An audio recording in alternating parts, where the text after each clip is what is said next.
Narito tayo ngayon upang matunghayan ang talaga ng mga nag-iinit, nagbabaga at napaka-trending na latest issue ni Ate Erica.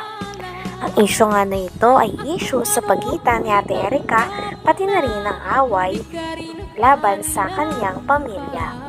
Sa pagpapatuloy nga ng ating istorya ay bumalik ulit ng pangalawang beses si Kalingap Val Santos Matubang sa bahay nila Ate Erica. Nung sa ganon ay may interview muli si Lolo Miguel na lolo ni Ate Erica pati na rin ang tita niya. Nang sa ganon ay makuhaan ito ng mga impormasyon. Sa kanilang pinag-uusapan ay meron talagang naninira sa reputasyon nila Lolo Miguel at ng pamilya nila Ate Erica dahil nagkagalitan silang dalawa. Kilala niyo ba ito? Kung kamag-anak niyo ba ito? Hindi pa po namin yan nakikita. Tay, kamag-anak mo tay? Hindi ko pa nga nakita. So, personal. Ngayon ko lang nakita. Bakit, nakialam sa buhay ninyo? Hindi ko po alam. Lagi po kausapin niya eh. Ano? Tapos sinisira-siraan kayo? Hindi ko po nakikita. Ngayon lang yan. Ngayon ko lang nakita sa telepon. Yung pong sabing niya, yung syuta po niya. Sino syuta? Jowa nito? Jowa po. May jowa ito, tumboy? Ano pangalan? Amy. Basta yung kung nagpunta dito po ng mga ilang. May girlfriend? Opo. Yun po ang nagpunta dito. Yun po ang Pero mabait naman po yun. Mabait naman yun. Pumunta rito. Punta dito. Anong ginawa rito? Yun po, nagpunta po dito nung nandito pa po nung sila Erica na nakatira. Mayroon ka palang jowang tomboy?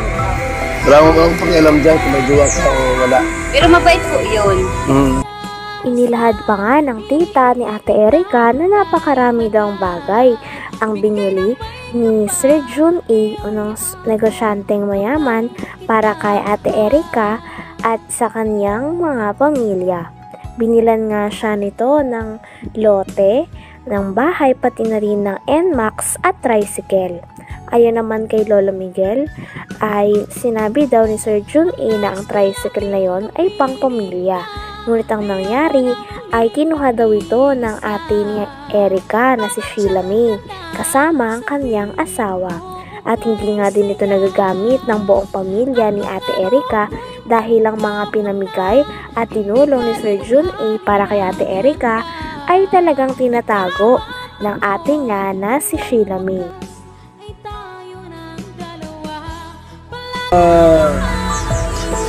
Sino mong pira yung ginamit? Pira nila o pira ni Jun A? Kay Jun A. Jun A po yun. Kami po ang magpapatunay po doon. Hindi pira nila in Torres? Pira po ng Ilaber. Hindi pira. Yung pira po ni Jun A, ang binili po doon ni Sheila May, lote sa Dait. Okay. May lote sa Dait, binili? Opo. Magkano bili nun? Yung baga pong Ilmax po yun. 100. Bumili pa ng motor. Tricycle. Oo, ang dami. Tricycle pa. Motor, tricycle pa. Ang dingin ko, yung may tricycle ngayon ay pampamilya. Pero inang nila. Inang kinino? Nilunong asawa. Sino asawa? Sheila May, asawa niya. Pero ang sabi ni Jun A, pampamilya. Ano ibig sabihin? Kasama kayo doon? Siguro po, sabi ko. Pampamilya. Baka sa kanila lang. So, nasa yung Inmax na motor? Naka-Erica po. Siya po ginagamit niya. Ngayon,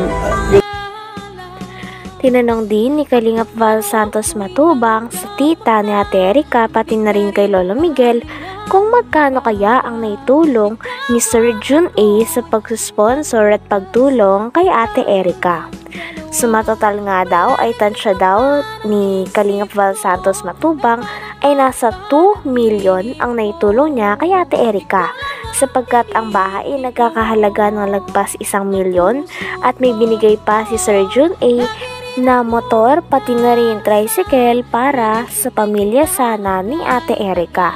Ngunit simula nung nabigyan na sila at nasusustentuhan na sila ng mga pera ay nag-iba na nga daw ang ugali ng ate ni Ate Erica na si Sheila May, damay na rin daw si Ate Erica dahil bigla na lang nilang iniwan ang pamilya na nagpalaki sa kanila. Ang pamilya, baka sa kanila lang. So, Nasa yung Inmax na motor. Naka-Erika po. Siya po Ginagamit niya.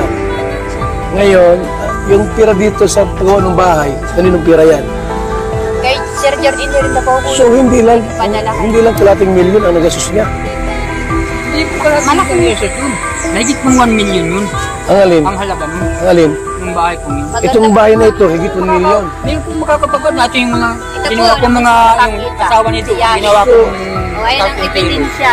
So tayo, kung tutusin, kung pintahin lahat, ba't ng mga 2 milyon ang pirang binitawan ni Sila na Junay? nagpaganda. baka higit hanggang loob ng bahay. Hindi, kasi may Inmax pa. May motor, sidecar, may lupa pa sa dait. Grabe, mayaman si Junay pala, no? Kaya nga po sabi ko po, tumigil kayo kung ayaw ninyong malaman ang katotohanan ng mga tao na binabaliktad ninyo sa amin na wala naman kami. Pinaparatangan din si Lolo Miguel na siya daw ang kumukuha ng pera dahil siya daw ang inuutusan o pinapakausapan na bumili ng mga gamit sa loob ng bahay na pinagawa ni Sir Jun A para kay Ate Erika sa kanyang pamilya. Ngunit kiit naman ni Lolo Miguel ay wala naman daw napupunta sa kanya sapagkat pinapabili lang daw siya, at kapag pinabili daw siya ng gamit ay binibili niya naman daw talaga ng walang labis at walang kulang. Talagang ang source ng pera ay nanggagaling kay Sheila May na ate ni Ate Erika dahil sa kanya daw nagpapadala at siya ang kumakausap kay Sir Jun A. Sabi pa nga ni Kalingap Val Santos Matubang ay may tuturing talaga na parang buhay prinsesa si Sheila May dahil may mga taga-utos ito. Kaya ito, ayaw ko naman po na parang daldal ko, tapos yung pala, tama si N. Tunyakaw Torres, yan o. Hindi namin yung kilala. Eh, Lolo Migs, ano kaya yung topic natin dito? Diba, pera at ikaw ang may hawak yung pera, hindi si May. Dahil kayo ang bumili ng gamit.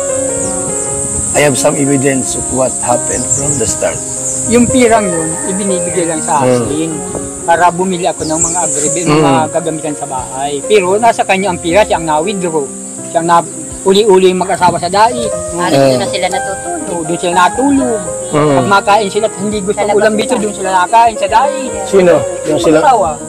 Sila May. Sila May, yung tatlo. Buhay ray na. Buhay rin na nga. Nangyayari. Ano?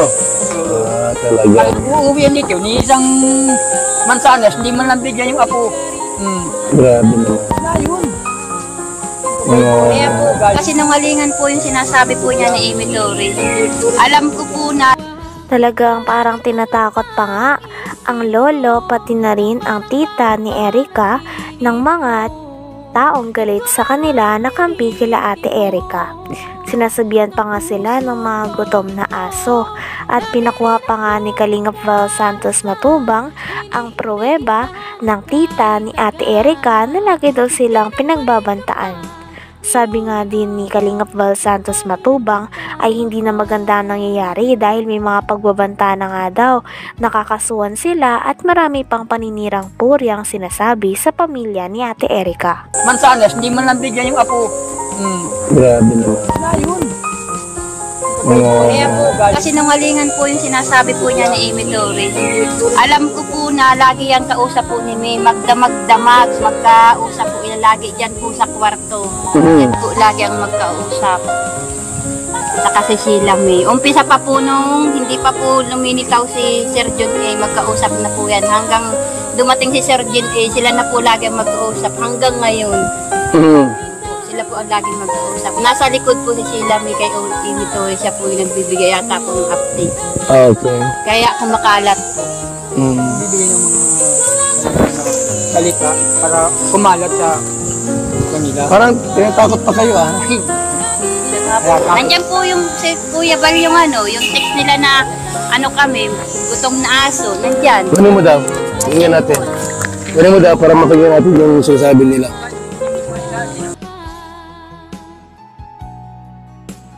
Hanggang dito na lamang muna ang ating napakainit, nagtitrending at talaga namang mas nakakaintriga na issue ni Ate Erika.